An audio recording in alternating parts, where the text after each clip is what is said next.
Okay, here we go. This is the June 29th workshop. It's actually for the July meeting, which will be Wednesday. And with us tonight, we have our council people, Stephen Bedetti, Stephen Moreau, Sylvia Santiago, Andrew Riggenbaum, and our town attorney, Dave Zagon. And I, unfortunately, am George Myers. Okay, the first item on the agenda is a public hearing that we'll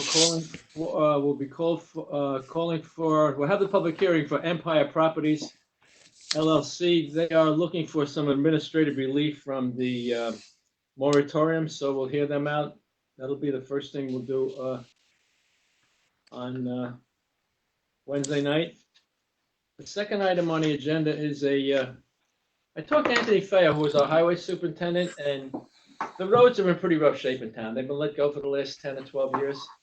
So what I've asked Anthony to do is put together a 5 or 6 or 7 year plan to pave the entire town. I have done this before in the past, and it kind of works out, and it needed to be kept up. It wasn't kept up.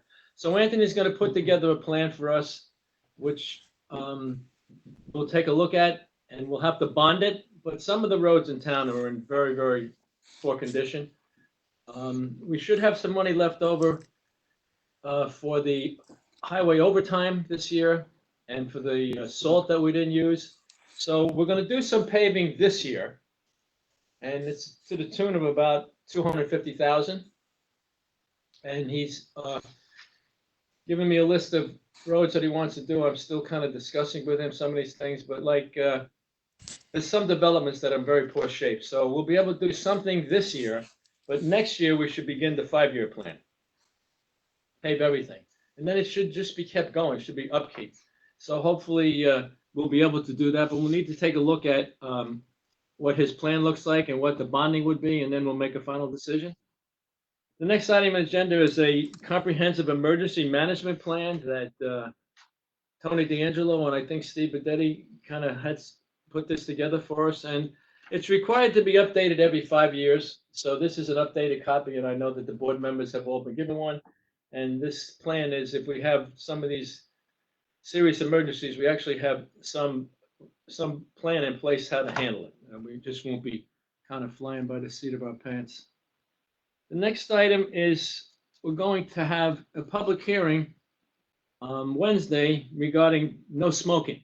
So we're proposing the board that there be no smoking in all of our parks and all of town properties.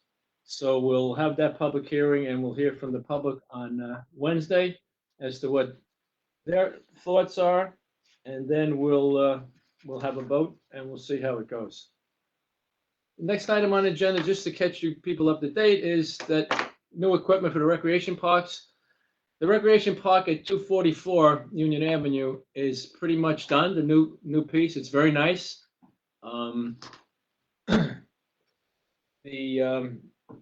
The stuff that is on is kind of good for if somebody falls on it, they should be okay. I talked to Anthony today, and we're going to kind of maybe pave the basketball court pretty soon.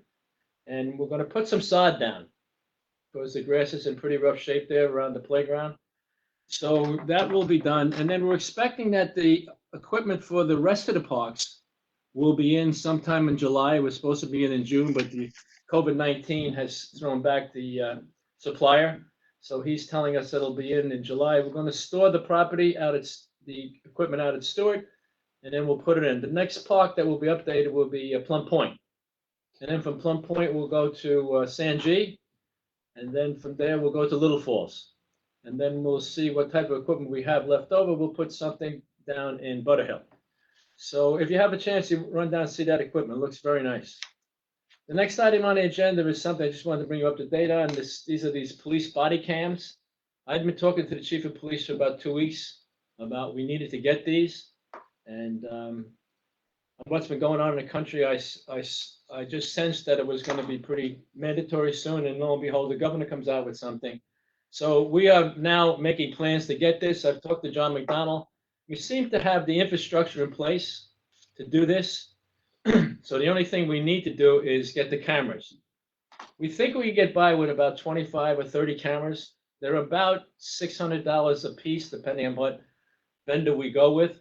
So I have the chief putting together some numbers for us. There are some people, some businesses who have come forward that want to donate a camera or two or three or four. So I think that we'll probably look to do that, and we'll cut our costs down. But I think with the way things are going right now with the police in the country, we need to have this body cam. And a body cam simply when the cop, when he or she gets out of the car, they push the button and it records what's going on. And it takes away a lot of that he said, she said stuff. So I think it's a good idea. The police are very much in favor of it. The public seems to be very much in favor. And I had been talking to Chief Doss for a couple of weeks that we really needed to get this to protect ourselves and to protect the citizens and the police officers that deal with them. So I'll get back to you with more information on this. I just wanted to let you know that we are definitely moving towards police body cams, and they kind of clip it to their shirt. And I'm sure I've seen this on TV, but we will be heading for this. And it's all part of, the governor has instructed all police departments in New York State, about 500 of them, to come up with a plan. And then we as a board need to adopt a local law and submit it to the governor by April of 2021. And I've talked to Dave, and he'll draft a local law. But we have probably 85% of these policies in place now. And some of the ones we're working on, like this body cams, and we just put the chokehold in place. We issued an order from the police department that that's not to be used anymore. So we're covering all these bases, and we'll probably be ready to do this. My guess will be sometime in October or November. We'll get it in. We won't be waiting till April. So we're going to do some interaction with some of our residents to get some input from people and see where we're going. By and large, I think our police department's pretty much got all of the bases covered. I just want to make sure that we have everything covered. Because what the governor said, if we do not come up with this local law by April of 2021, there'll be no state funding for anything. So there'd be no road funding, there'd be nothing from the state if you don't have this in place. So we will definitely have this in place.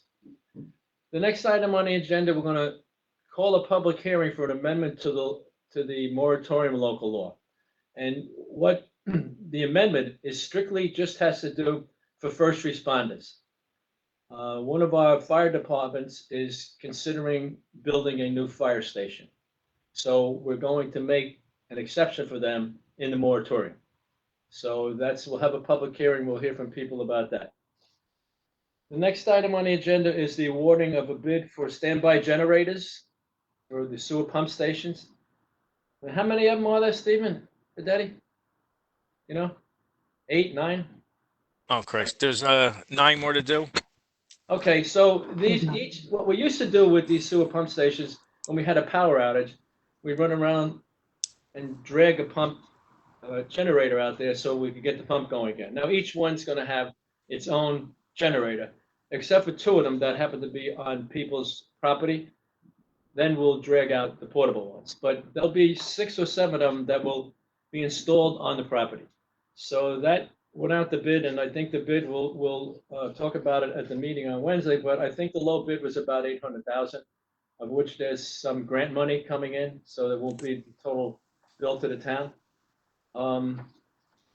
We have the last item that we'll talk about in public is we're leasing 4 vehicles. I think one is for the police department, one is for here it is. One police vehicle and 3 highway vehicles. And rather than purchase them, we're going to lease them. So the highway is a dump truck, a 3-ton pickup, and a trailer mounted sewer jet for the highway department. So we're going to lease these vehicles, and we won't have to borrow against it. So we think that this leasing is a good way to go sometimes. So that'll be on the agenda.